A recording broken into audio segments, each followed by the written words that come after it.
We can't Hi. hear you. All of a sudden. I could be four though. No, is that better? Yep, that's better. Okay. What about this one? Is it still working? Okay, good. All right, teenagers. That's why you all have blank looks. Um, look, this is actually one of my favorite weeks. I don't think we talk enough about teenagers. I think they're kind of like that missed group in the middle of everything. They get put to too hard. They often don't want to come. um, and it can be, they are at that awkward stage where working with a teenager, you don't really go past or future too much. It's pretty much what's happened today and this weekend. Like it's right there and then. And with teenagers, you're really just trying to help them find who they are, I guess, in a way. Lots and lots of self-confirmation, they want to know that they're good people. That's kind of all they're hunting for is, am I a good person? And they're trying to figure out what makes a good person. And then they're starting to analyze how they're being treated at home, how they're being treated at school, how they're being treated by peers, how everyone's treating each other, where they fit. And so it's a time of huge insecurity, and they start trying to push away from the parent. And you need to start pushing away from the parent in order to find who you are. So you're stepping away from that family structure and you're really starting to explore, okay, where do I actually fit in the world? Who do I fit with? Who accepts me? Who doesn't? So when you first make that push, you start pushing away the mum usually first.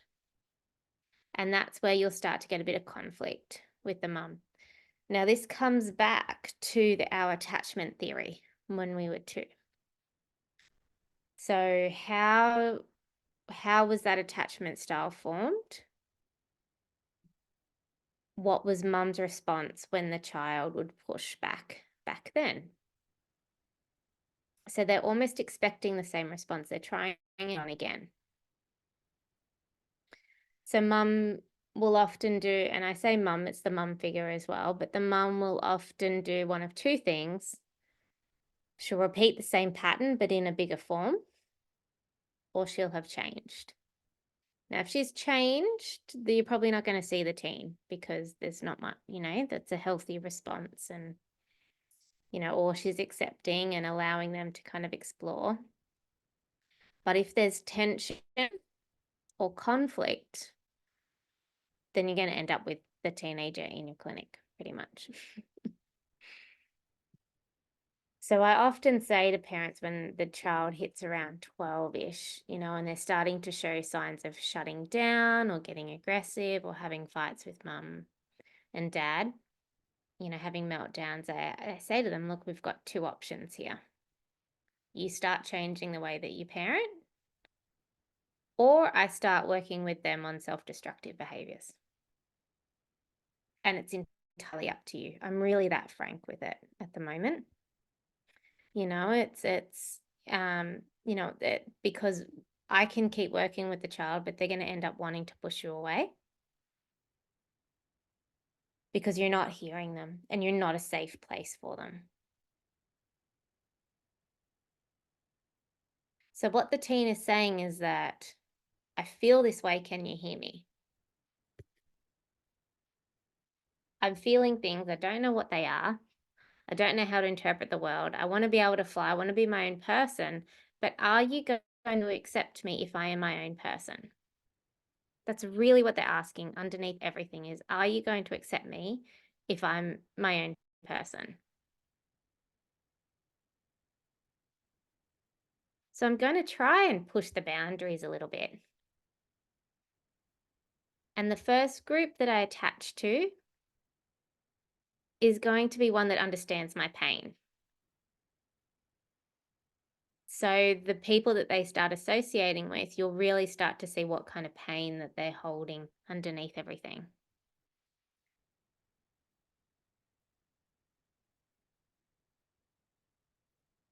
So what I often say to parents is that if they're hitting this, trying on different tribes thing and, being a little bit rebellious before 16, we're usually pretty good. Kind of burns itself out. If it's after 16, we have a little bit more difficulty because it tends to be a little bit more self-destructive after 16. Means that there's been a bit too much suppressed up until that point. But 14 is a very healthy age to start exploring different tribes. So how I explain it is that, let me see if I can, there we go, use my hands. So we have our identity and our family structure, and that's who I am. And then I first go on, it's like Goldilocks, right? That's how I kind of describe it. It's like, who is my tribe? And I'm going to go too hot, too cold, find the middle, that kind of thing. But if I leave this tribe, which is my parents, and I go and try on one identity, so that first identity is my pain identity. So who resonates with the pain that I hold inside? Who has the same feelings as I do? And how are they expressing them? Now, the parents have two choices here. They start conflicting and they make this space closed. So if they make that space closed, then the child becomes stuck with that tribe because they can't bounce back to a safe place. So the parents have said, I reject you for who you are, for what you're doing. You're no longer who I thought you were. I'm not okay with this. They start working on, behavior and controlling behavior and all of that kind of stuff. Where the child is just trying to find a way to express who they are. And yes, it can be dangerous, but if the child is hiding things, then there's already trust broken in that communication. You can tell that there's already been a lot of conflict. So you've got to start working with the parent then to soften them. So often if I'm seeing a teenager under 16, I'm seeing both the parent and the teen in the room together. And I'm working on the relationship, not just the teen. I want to know everything. And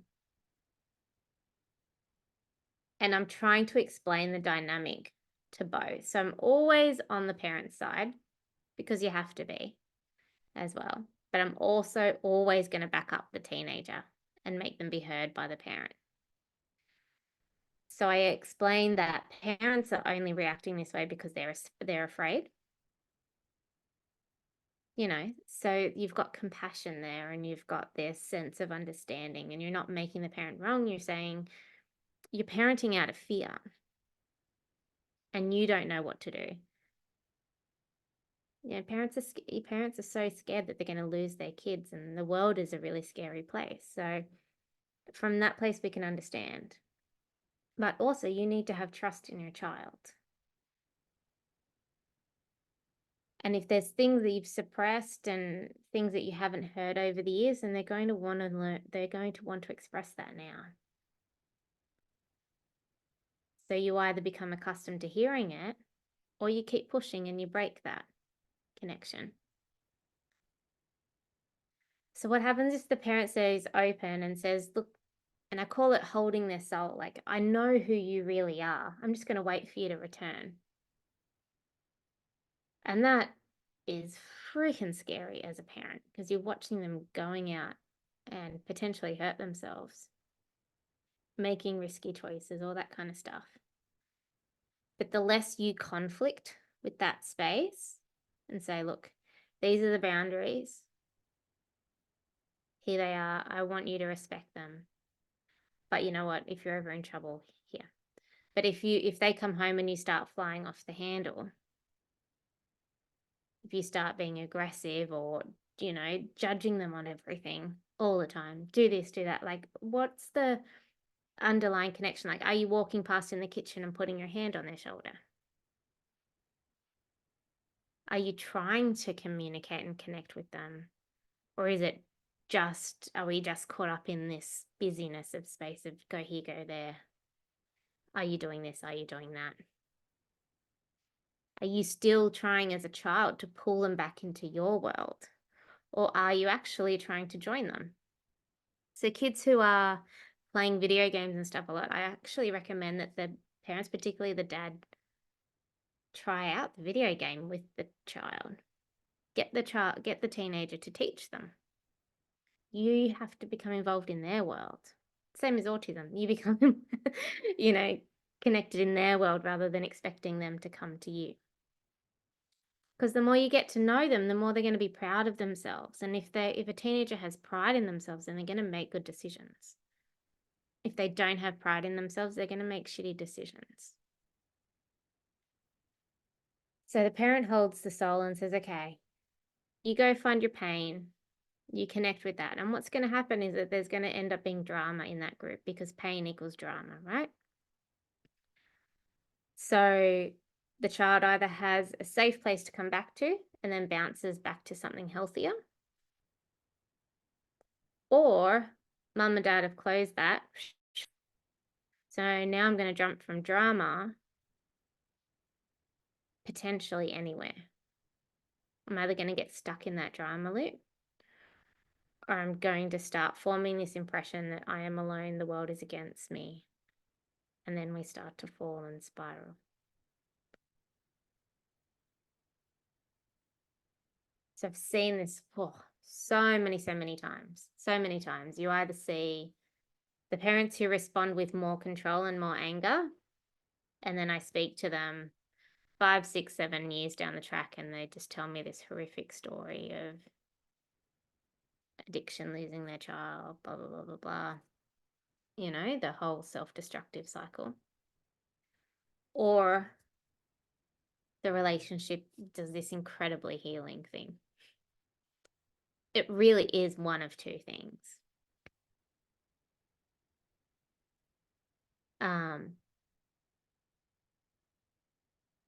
What happens if if the dad is controlling and the mum is the safety net? Which often happens, and often it can be the mum who is incredibly destructive and emotionally manipulative. I've seen that many times before as well. I've had mums, particularly of separated parents, try and ban their child from coming to see me because the child has been complaining or talking about how the mum is drinking, or how she's become violent or something like that. So and it's really strange. Often controlling dads just won't come into contact with you. They'll control the mum or something instead. But destructive mums, they're another, they can be really nasty. And they'll want to attack you personally. So be aware of that sometimes. If you call them out on their shit, then usually they'll back off a little bit, Yeah, so I've am just pretty frank most of the time. And I found that a really good approach. Kind and understanding, and understanding that, when I speak to her, I'm often like, look, you're obviously really stressed because, the way that you're treating your child is abusive. So, that's abusive behavior. And abusive behavior only comes from stress. So we need to talk about your stress and what's going on, because this is really hurting your child. And I say that as, I'm honest, I'm open, and I am just that frank with them. So you find your own way there, of course. I didn't start off that way. Obviously, I was really young as well. So, if you hear from a young 20-year-old, that it's different to hearing on the other side of the hill where my knees are gone now. But it's like, it's, yeah. If you're honest, and some of them really do turn and start to respect you I had one yesterday or the other day, and really bad destructive behavior, autism. So the daughter is actually on the path potentially going to juvie. So I have flagged a lot of things along the time. Parents didn't want to hear it. Parents were more interested in conflicting between each other.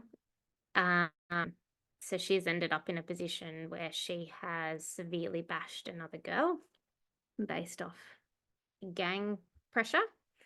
That's what happens in this area. So you always got to think, okay, if they're starting to use drugs, where are they getting the money? So what are they having to do for the money? And that's where I always start with the child. How deep are they getting here? So that's your duty of care there, is to figure out what they're doing in order to get the drugs. When I worked in the Northern Beaches, it was just absent parents who were quite wealthy. So that was more often than not, they actually stole the pills from the parents or someone's parents' cupboard. But here it's a bit more dodgy and gang related. So I've been really harsh with the mum over the years, and kind of saying, look, your behavior towards her when she was little was abusive. And so now, she was actually physically violent with her child. So now it's, your conflict is causing this. It's not the child. And she had AVOs out on her child and all that kind of stuff. So I've been really harsh with her. I was absolutely sure that she did not like me, but I was the only therapist that the child would come and see. So she kept bringing her in because for court, you need to show that you're going to see some sort of therapist. That was the only reason they were coming. And the other day, yes, she went missing for 24 hours because court's coming up next week, and she figured, anyway, long story, quite dramatic, but the mum actually booked in to see me. And I thought, whoa. And so she's come and, so because I'm an honest and open space, and because I've kept connection open, I haven't judged her and shut her out. I've just been honest. So over that time, I'm the one, obviously, now that she respects and can feel comfortable coming to talk to about hard stuff because, I'm going to be honest, but I'm not going to judge. So if you can have that position in your community, you really go far with what you can do for people and for families. And that's why people refer you, because they can really trust you and what you're saying to them, because you are honest without being judgmental. So every time I'm honest, and I often say I'm honest, but I always explain it. I always explain the human behavior underneath it. So that's why it's never judgmental, because I give the honesty and then I explain why that exists in human behavior. Does that make sense? So you are being too aggressive with your child. Really flat, really honest. You're being too aggressive with your child. You're cutting them out. You're not giving them a safe place to come back to. Humans will only do that when they're really stressed themselves and they're dealing with grief and fear. So what's going on with you? What's going on in this dynamic, because it's not the child's fault, it's not behavior. And that's, really my big thing with working with kids is that behavior doesn't exist without lack of safety.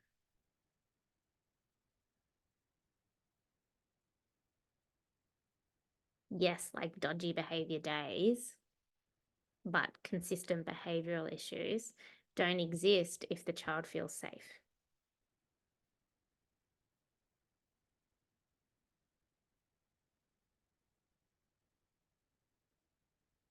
feel like I'm on a lecture again, or am I just explaining really succinctly?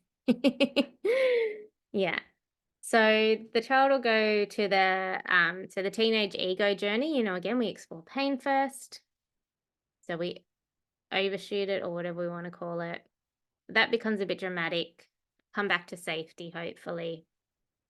And then I put in some boundaries. They end up alone a little bit. So they might start to do school refusal or cut ties with people and start isolating a bit. This can be really scary for the parent because they think that they're shutting down, but actually it's like a nervous system reset. If it goes on beyond a few, 6 weeks, I kind of get a bit worried. Or if there's self-destructive behavior in there, but sometimes just cutting everything out for a few weeks is absolutely fine, including school. With school refusal and school can't, it's called now. You can't push it, you have to let it happen because it's chronic fatigue. So you treat it like chronic fatigue. It's not behavioral. Yes, it's anxiety based, but the anxiety is actually secondary now to complete fatigued nervous system. So you have to pull back, repair for a while, and then if you keep trying to push the kid to school, then you're pushing a burnt out nervous system back into a situation that doesn't feel safe. So you're not going to get anywhere for a long time. If you just pull them and have another option, even if I will say often just start school at 11 a.m.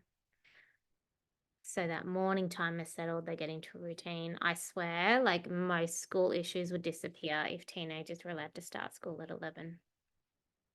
It's just the whole body clock, you know. So obviously it depends on the family structure and work and everything else. But if they can find a way to make that work, or even talk to the school about them going into the library or something for a few hours first and then going in, and I just say let's just do it for this term, and if nothing changes then we'll reassess and we'll change something else.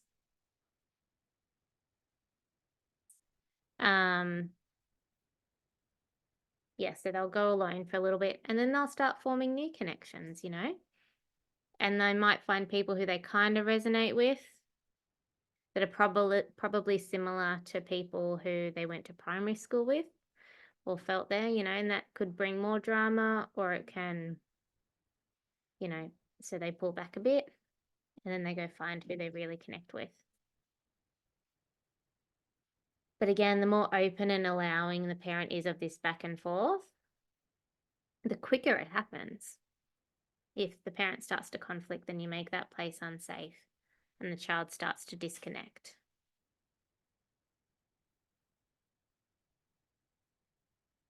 And we've gotten into this really bad habit of diagnosing our teenagers with everything. They're in an awful social situation where everything is labeled these days really quickly, really early on. Your sexuality, your gender, your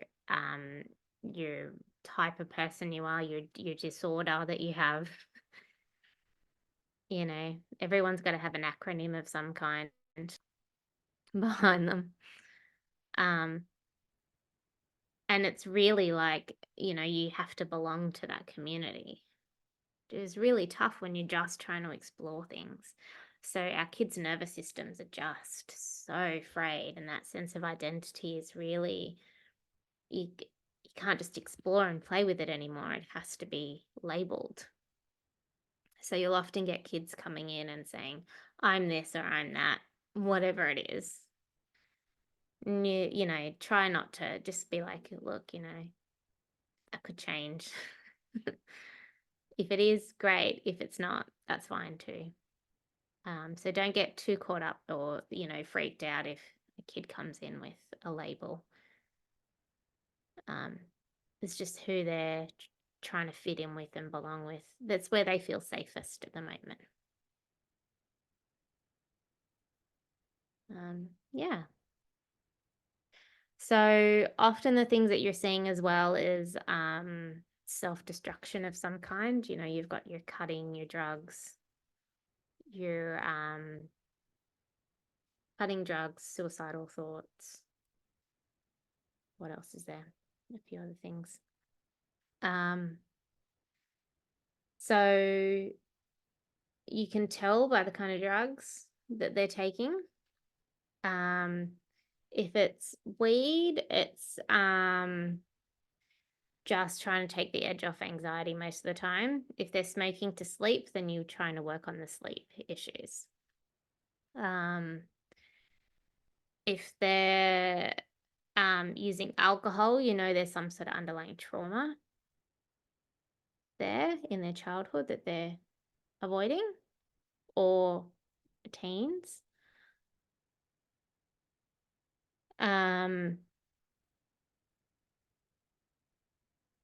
Sexual exploration.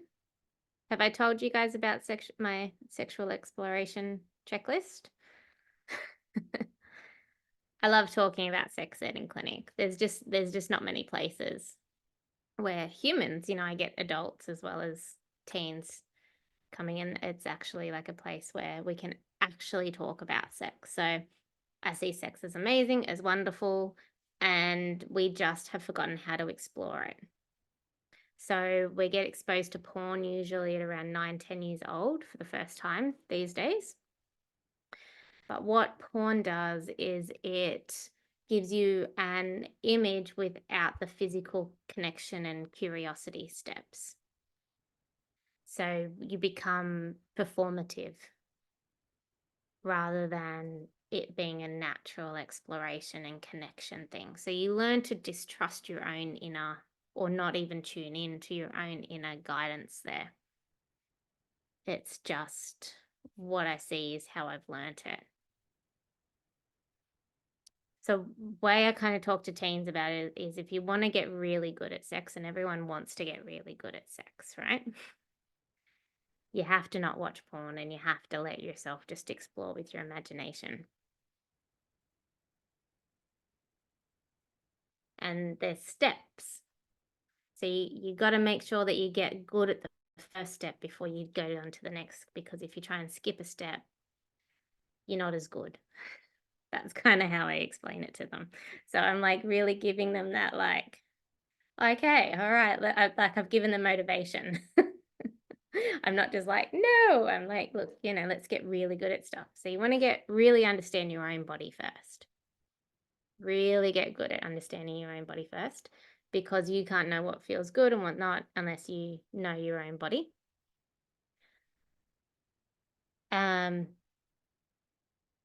Usually if you're getting a really angry 12, 13, 14-year-old,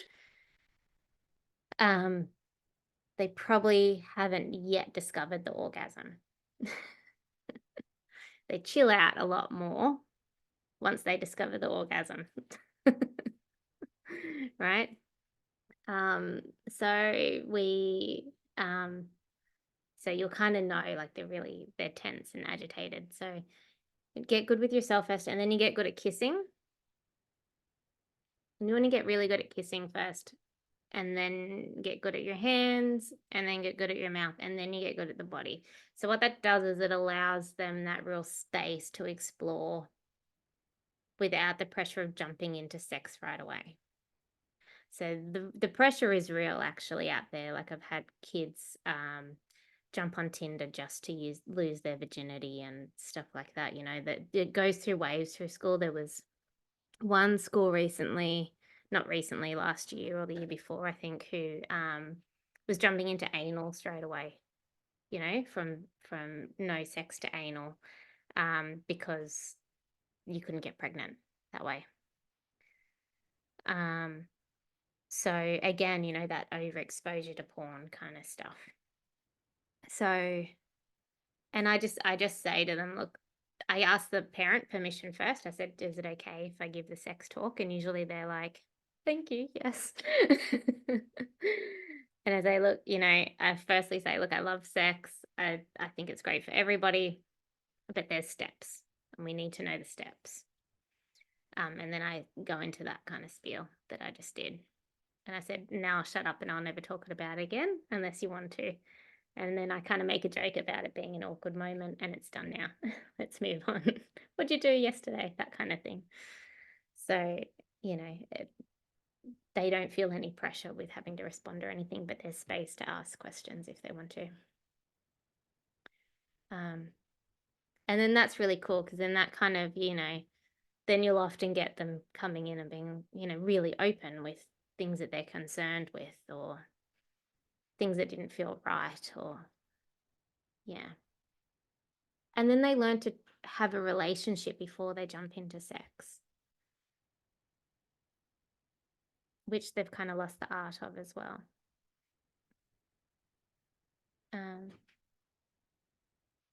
Yeah. The next big part, I think, is probably suicidal teens. And that's something we need to really take seriously all of the time. So you want to make sure that you're not the only practitioner on their healthcare. You got to have a GP or a psych in there as well, or a counsellor or a social worker.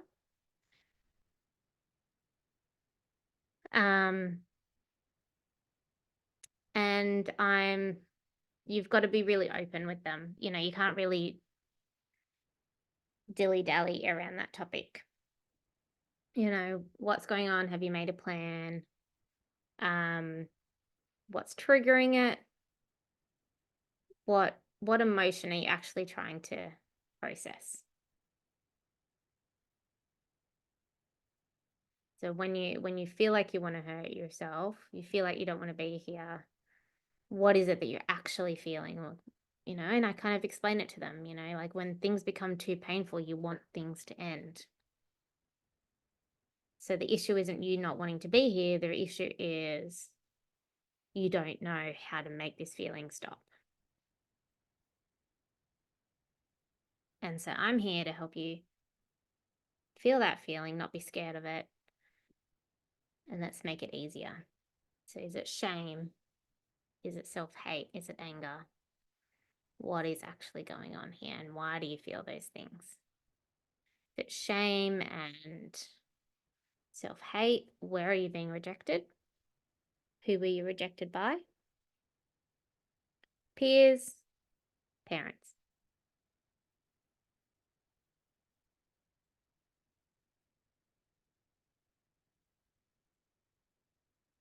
And, every session, where are you at? What are your plans?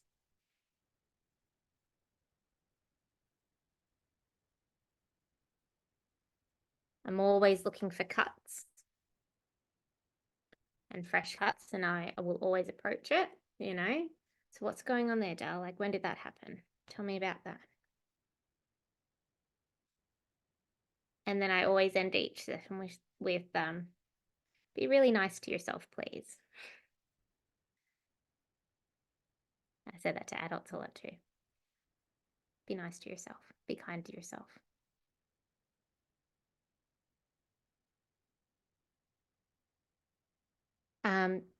Teenagers who are trying to handle their friends being suicidal, the friends will often say, you're the only one I can talk to. They'll try and isolate.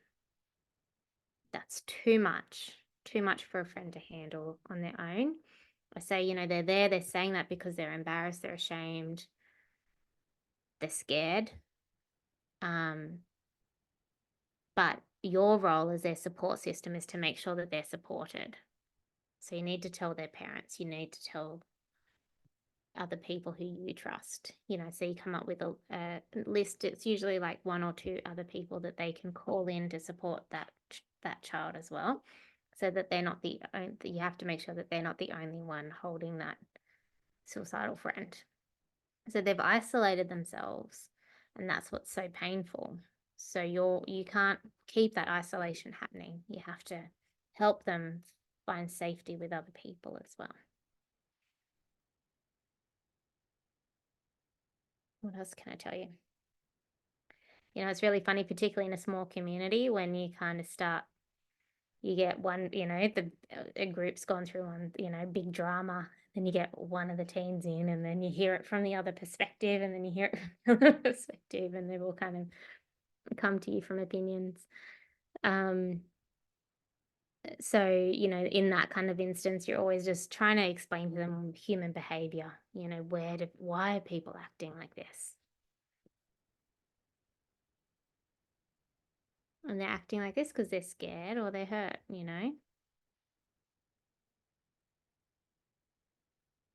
Or they actually really just don't want to be your friend anymore. So you need to learn to move on.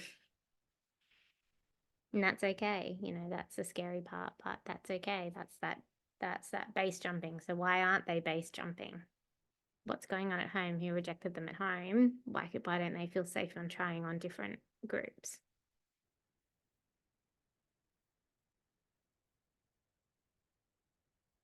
Always approaching health in every session. What are you eating? What are you sleeping? What are you drinking? Don't drink that, eat that. Go to sleep earlier.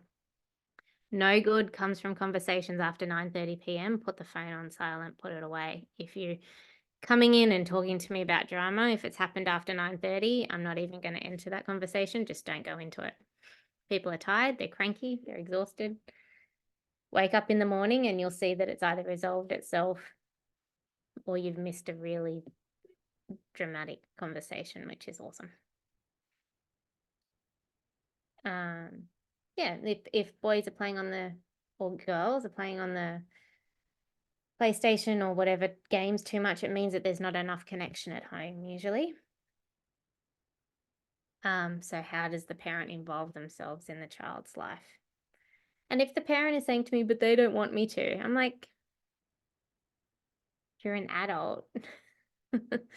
You're an adult, like, of course they're not going to want you to, but your role is to break through that, be respectful, but, of course they're going to want to push you away first because they're scared of your reaction. They're scared of your judgment.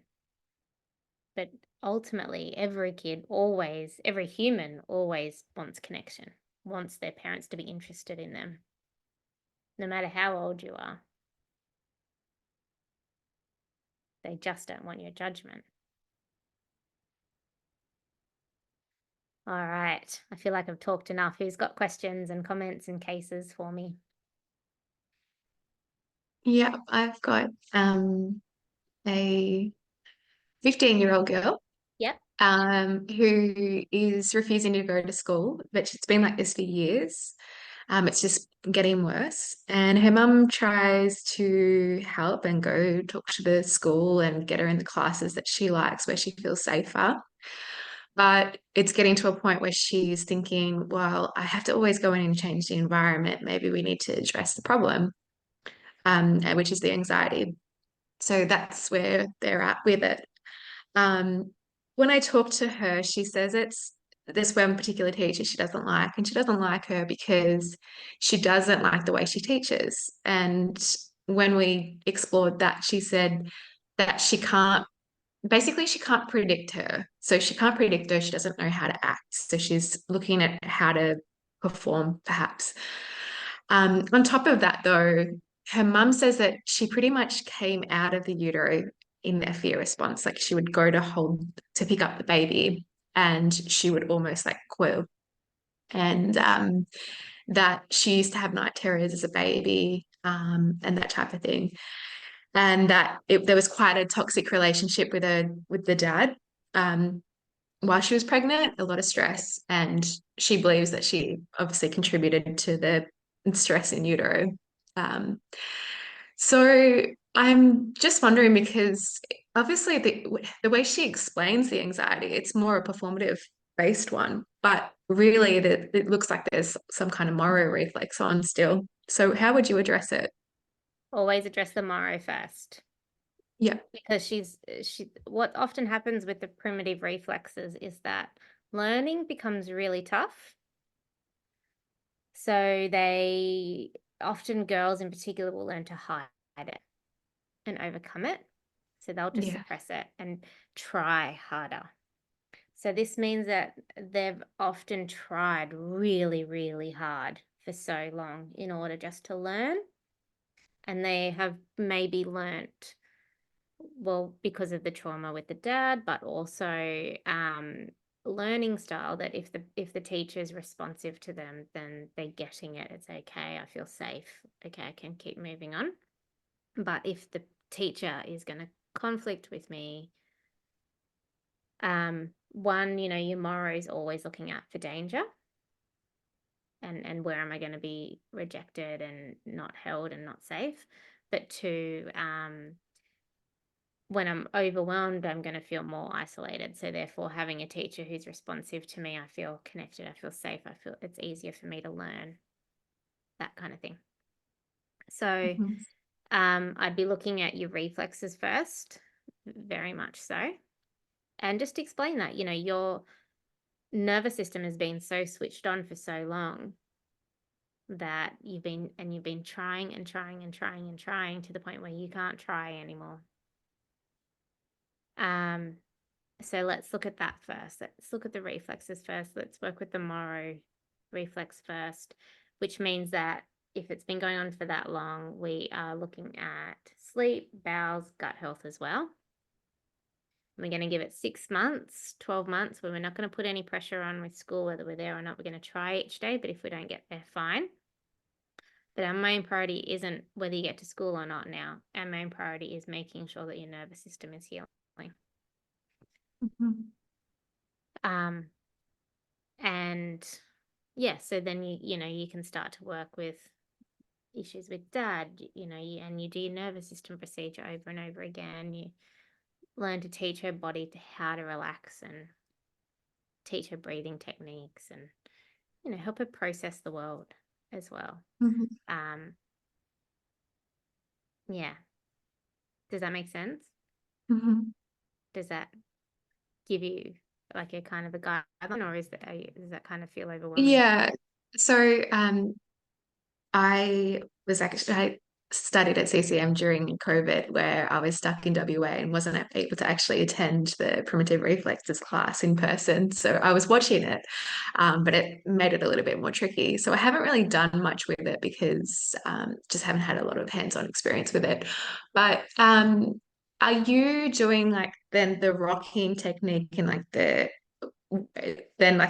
scaring kind of the noise and then the catching reflex? Like how do Not you with actually that kind of activate? thing. If I hear that she's come out of in utero and she's at the point already of complete collapse, you're not going to start testing the morrow and Yeah. starting the clinic. She's already coming in highly activated.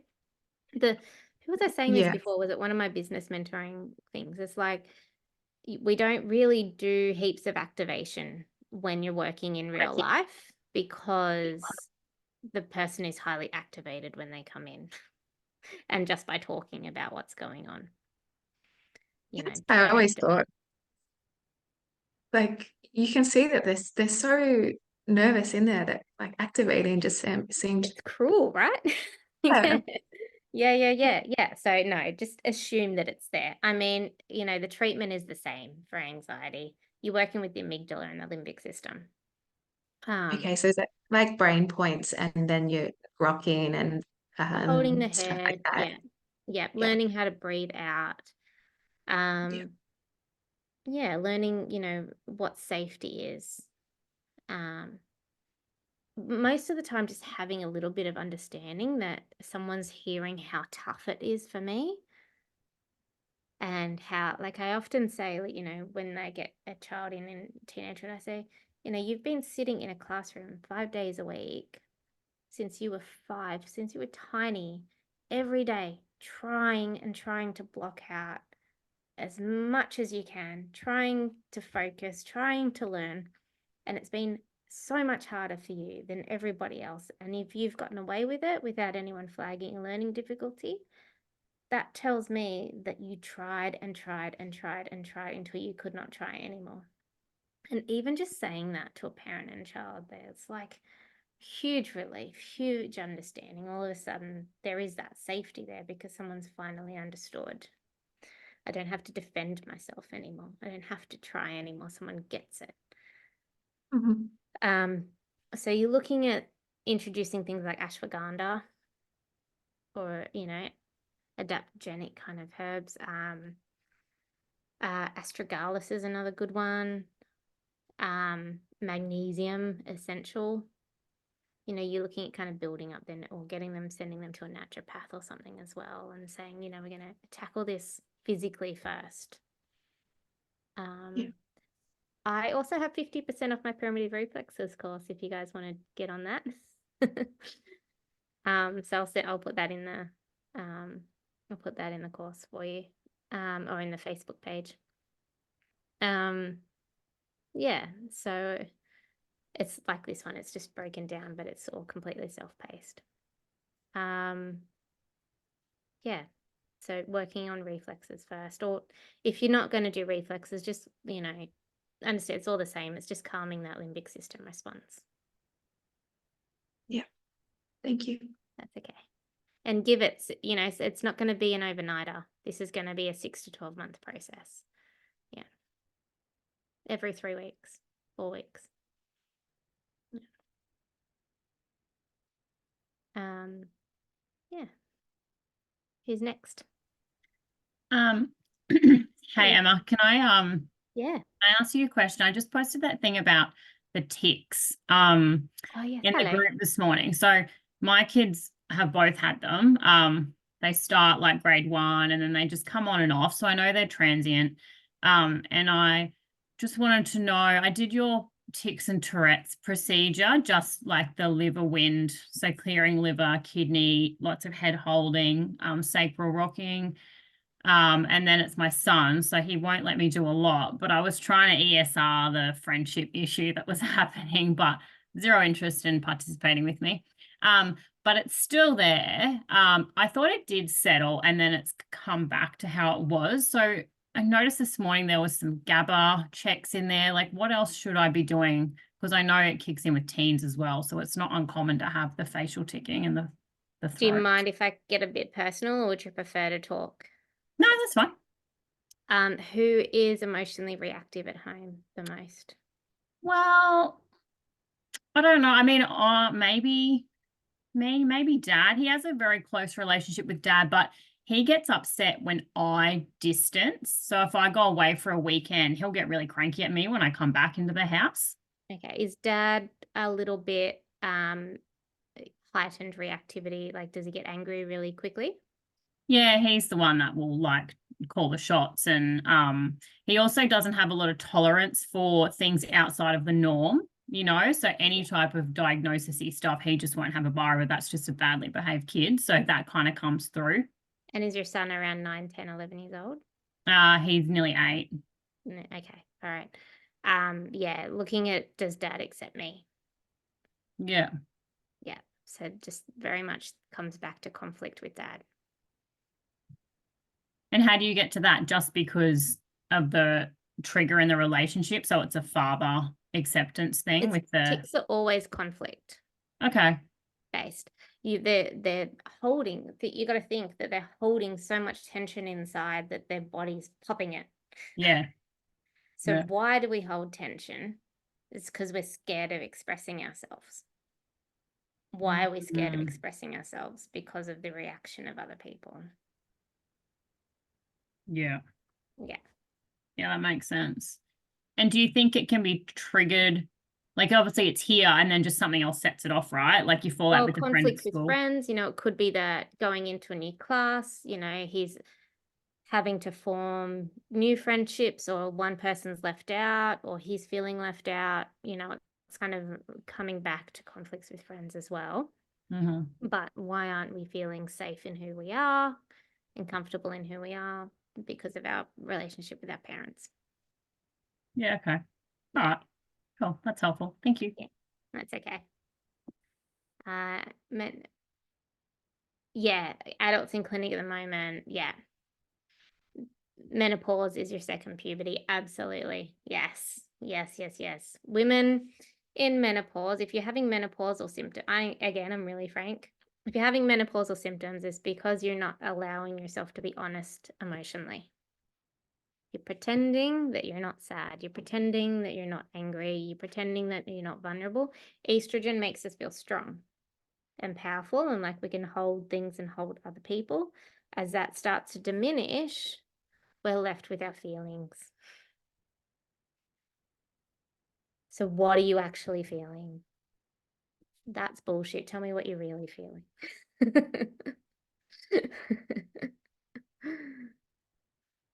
Pissed off at my husband. Haven't been happy in years. Yeah.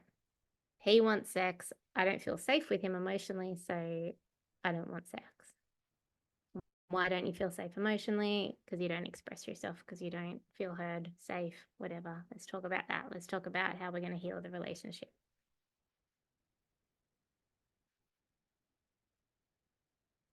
There you go. Pretty simple. Humans are simple. Yes. Hey, Shailene. Hi, Emma. This one's a little bit different. I just thought I'll just ask because a girlfriend's raised it. So her son's 16 and a half. The girlfriend is 14. They've been going out for quite a number of months. She's over at their place all the time. They're quite happy with that. There's a lot of conflict in the girlfriend's home with separation of parents and stuff. But the kids are getting very, very smoochy, a lot of physical contact in front of the rest of the family. And they've sort of said, hey, guys, need to simmer it down a little bit. But it hasn't, and it's like pretty full on. But the mum is just really worried that if she enforces some boundaries, that they'll just go to the girlfriend's house because the mother there has said they're always welcome here. And yeah, question is, got a mum that's fearful of enforcing boundaries because of the risk of potentially like pushing her son away.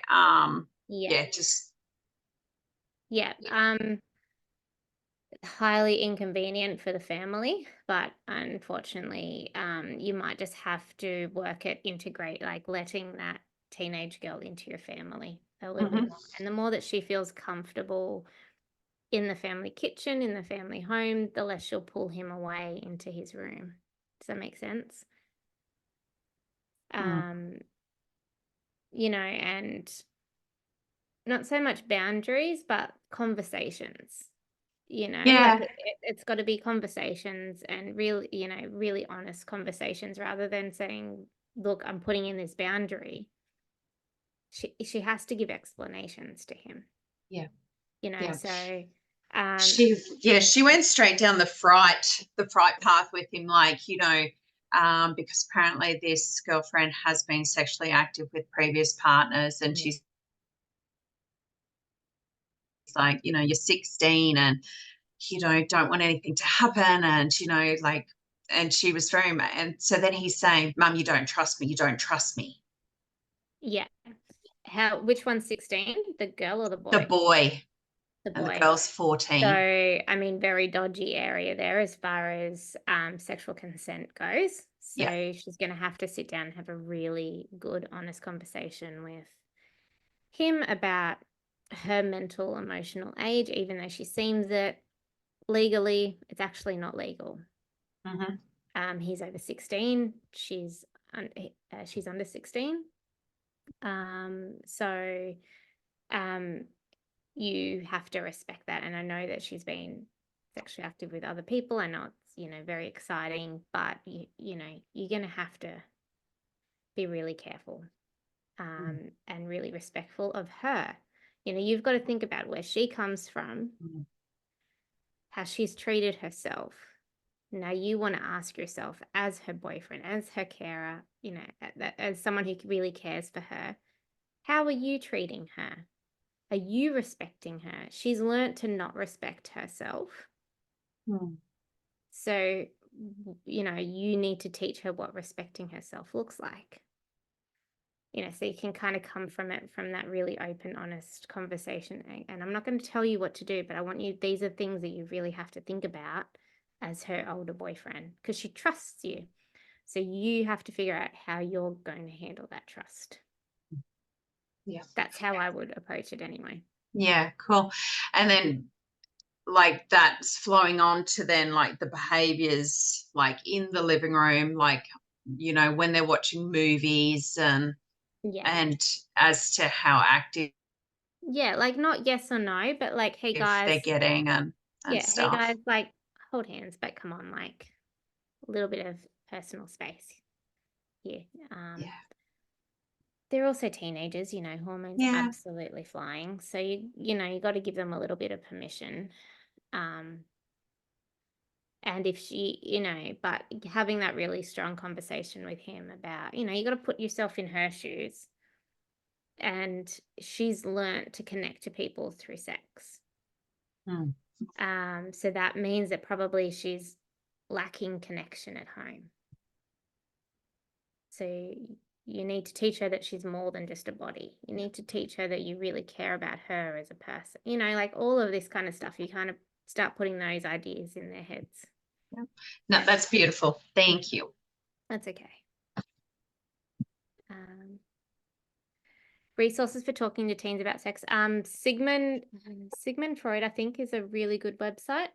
I think that's what it's called. But you know what? There isn't a lot of resources to talk to teens about sex that's balanced and connection based and things. So I think I might need to make one day. I always say that. I do on my actually I have spoken about it on my personal site. I have a resource for parents, and one of them is for teens, and I go into how to talk about sex, how to talk about connection, how to talk about all sorts of different things. So you can refer them to my site there. I'll put that up on the page for you. Yeah. All right. I think I'm over now, guys, but thank you so much again. And thank you for rejoining the Facebook group. I will talk to you guys next Thursday for our last one.